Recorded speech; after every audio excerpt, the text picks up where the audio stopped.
ही 25 तारीख आहे, ही 26 तारीख आहे. 26 तारखेला डिलिव्हरी क्वांटिटी इन्क्रीज झाली, ब्रेकआउट झालाय. व्हॅल्यूम पण ब्रेकआउट झाला, 1,21,00,000 आलाय. 1689.50 ला ओपनिंग आहे, 1755 ला क्लोजिंग आहे.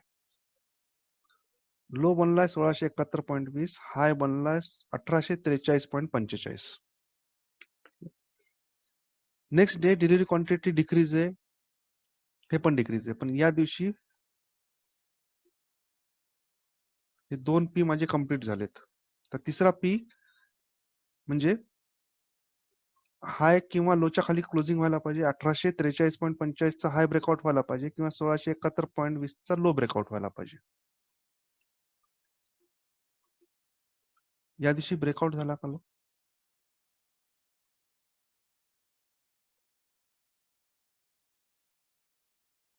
नाही झाला ना. 1843 आणि 1671 दोघांच्या मध्येच अटकलेली प्राइस. आणखी ना हाय ब्रेक केला आणि लो ब्रेक केलाय, साइडवेज आहे. आता या 2 दिवसाला बघितल्यानंतर असं वाटतंय का तुम्हाला की जशी प्राइस 1843.45 च्या वर जाते तर तिथं लोक त्याला शॉर्ट करतायत?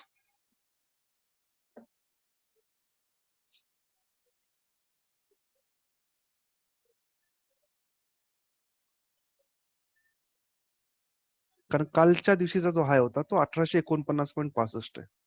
याच्या पण वर गेलता प्राइस. पण माझ्यासाठी 26 तारीख इम्पॉर्टंट आहे ना. 1843.45 माझ्यासाठी एक रेजिस्टन्स आहे. आता बघा,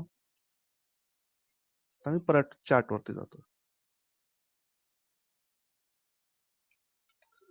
1843.45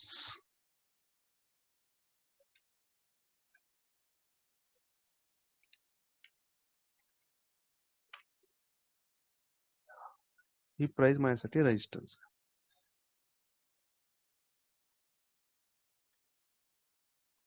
जी की या दिवशीचा हाय होता. नेक्स्ट डे प्राइस याच्या वर गेलती ना, पण सस्टेन नाही करू शकली. इथून परत लोकांनी याला शॉर्ट केलं, प्राइसला खाली आणलंय.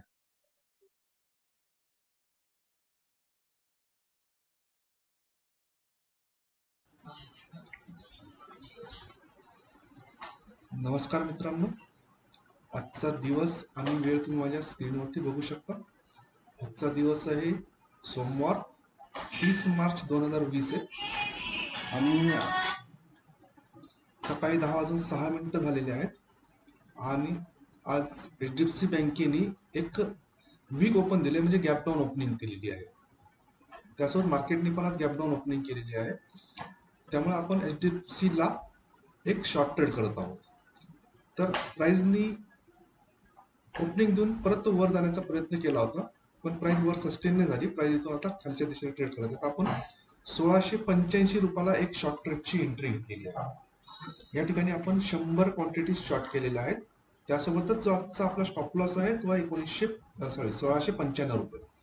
म्हणजे एंट्री प्राइस आणि स्टॉप लॉस यामधलं जे अंतर आहे ते 10 पॉईंटचं आहे.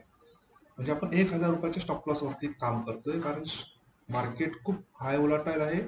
कदाचित स्टॉप लॉस पण हिट होऊ शकतो.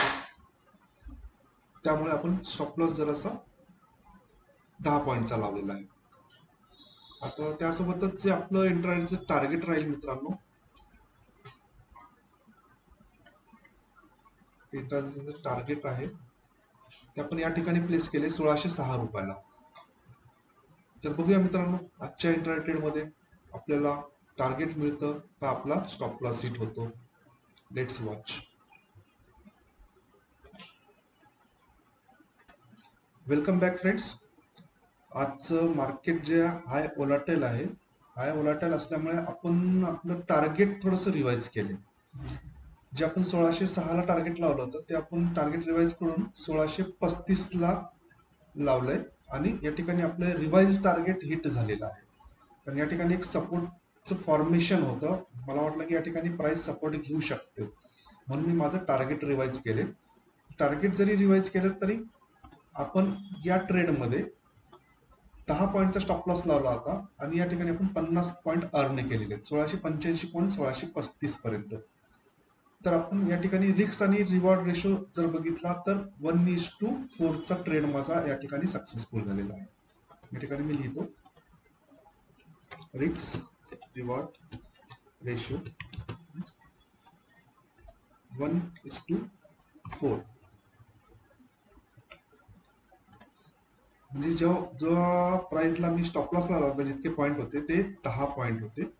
तर 10 पॉईंट तर 50 पॉईंट अर्न केले, तर 10 पॉईंट म्हणजे 1 पॉईंट 1:4 मी या ठिकाणी ट्रेड सक्सेसफुली घेतला. यासोबतच आपण या ठिकाणी आता थोडस मी तुम्हाला हे पण दाखवून देतो, ऑर्डर बुक वगैरे तुम्हाला दिसेल आणि नेट पोझिशन पण तुम्हाला दाखवून देतो. 1685 ला शॉर्ट केलं ते 100 क्वांटिटी आणि 1635 ला 100 क्वांटिटी बाय केला तर 5000 रुपये आजच्या इंटरनेट ट्रेड मध्ये मला प्रॉफिट झालेला आहे. तर हे जे डिस्कशन आहे, हे डिस्कशन आम्ही कालच्या माझ्या क्लासमध्ये सुद्धा केलं होतं. कालच्या क्लासमध्ये आम्ही हे डिस्कस पण केलं होतं की एचडीएफसी मध्ये फंडामेंटली प्राइसचं डायरेक्शन जे आहे ते डाऊन ट्रेंडमध्ये आहे आणि आज प्राइसनी गॅप डाऊन ओपन पण केलं होतं. गॅप डाऊन ओपन करून प्राइस खाली चालली होती. तर त्यामुळे आपण या ट्रेडला आज एक्झिक्यूट केलं होतं फंडामेंटली डायरेक्शन्सवरती. त्या क्लासचा एक छोटीशी क्लिप पण मी आज याच्यामध्ये ऍड करणार आहे, ती पण तुम्ही बघू शकता. ओके फ्रेंड्स, तर पुन्हा भेटूया माझ्या नेक्स्ट एज्युकेशनल व्हिडिओमध्ये. तोपर्यंत बाय बाय.